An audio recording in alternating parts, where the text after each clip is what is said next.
सुप्रभात साथियों, अतुल्य हिंदी के मंच से आपका स्वागत है।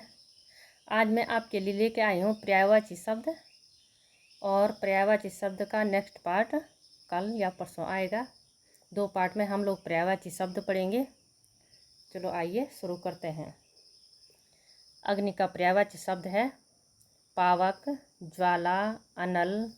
जो अनिल होता है ये हवा का होता है, अनिल, जिसमें अक्सर ज़्यादातर लोग कन्फ्यूजन रहते हैं। अनिल हवा का, और अनल होता है आग का।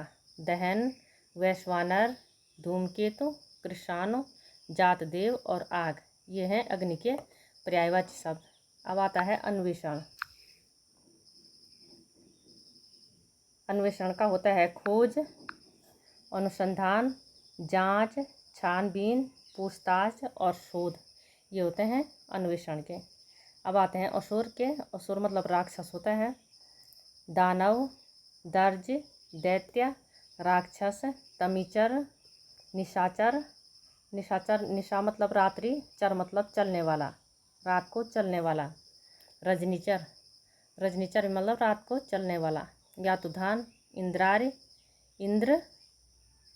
अरि मतलब शत्रु, इंद्र का शत्रु। इंद्र का शत्रु कहा जाता है राक्षस को। अब आता है अश्व। अश्व का है घोड़ा, तुरंग, है, घोटक, बाज और सैंधव। अब आते हैं आँख के। अक्षि, दृग, नयन, चक्षु, नेत्र और लोचन, ये है हमारे आँख के पर्यायवाची शब्द। अब आते हैं आकाश के।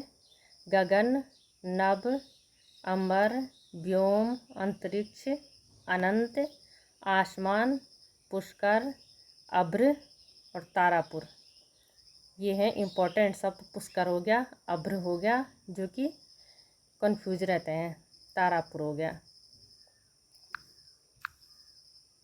अब आते हैं कमल के पर्यायवाची शब्द। कमल के हैं कज हो गया, पंकज हो गया, इंदिवर हो गया, पुंडरीक, उत्पल, अरविंद, जलज, जल में जन्म लेने वाला, इसलिए कमल को जलज कहा जाता है। जल में जन्म लेने वाला मतलब जलज, जल में जन्म लेने वाला।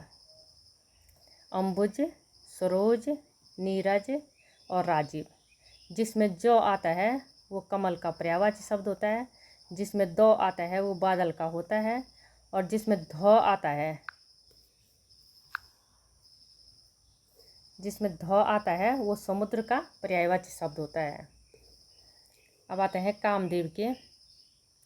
मदन, मनोज, मन में जन्म लेने वाला यानी मनोज। अनंग, मनमथ, रतिपति, कामदेव की पत्नी का नाम है रति, इसलिए कामदेव को रतिपति भी कहा जाता है। मनसिज, पुष्पधनवा, मीनकेतु, मकरध्वज, अतनु। अब आते हैं किरण के। रश्मि, मयूख, मरीचि, अंशु, कर, ज्योति, दीप्ति और प्रभा, ये हैं किरण के पर्यायवाची शब्द। अब आते हैं कोयल के। कोयल के हैं बसंत दूत, कोकिल, प्रभूत और पिक। कौवा, कौवा क्या है काक, वायस, इम्पोर्टेंट शब्द है वायस। और करठ, पिशून। अब आते हैं खग, विहंग, पक्षी, द्विज। द्विज का मतलब होता है 2 बार जन्म लेने वाला, और पक्षी को द्विज कहा जाता है। पंछी, शकुनी, पखेरु। अब आते हैं गणेश के। गणपति, लंबोदर, एकदंत, भवानी नंदन, वक्रतुंड, गौरीसुत और विनायक, ये हैं हमारे गणेश के पर्यायवाची शब्द। अब आते हैं गाय के। गाय के हैं गौ, धेनु, सुरभि, गौरी और भद्रा, ये हैं गाय के पर्यायवाची शब्द। अब आते हैं चंद्रमा। सोम, सुधांशु, राकापति, द्विजराज। चंद्रमा को भी द्विज कहा जाता है, क्योंकि चंद्रमा अलग अलग रूप धारण करती है, इसलिए चंद्रमा को द्विजराज कहा जाता है। विधु, मयंक, कलाधर, इंदु, मृगांक, ये हैं चंद्रमा के पर्यायवाची शब्द। अब हैं चोर के इम्पोर्टेंट पर्यायवाची शब्द हैं चोर के। दस्यु, खनक, साहसी, रजनीचर, मूषक, ये हैं चोर के पर्यायवाची शब्द। अब आता है झरना। झरने का है उत्स, स्रोत, प्रपात, निर्झर, ये हैं झरने के पर्यायवाची शब्द। अब आता है तलवार। असी, करवाल, चंद्रहास, खड़ग, कृपाण और शमशीर, ये हैं तलवार के पर्यायवाची शब्द। अब आता है तीर के। सर, अगर ये वाला सर आएगा तो ये तालाब का होगा, ये वाला सर तालाब का है, और ये वाला सर तीर का पर्यायवाची शब्द है। सर, वाण, शायक, नाराज, श्लीमुख, ये हैं तीर के पर्यायवाची शब्द। अब आता है तालाब। ये आ गई तालाब के। सर, सर का मतलब भी तालाब होता है।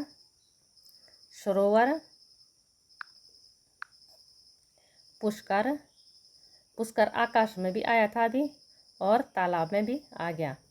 जलाशय, तड़ाग, पद्माकर, ये हैं तालाब के पर्यायवाची शब्द। अब आता है तोता।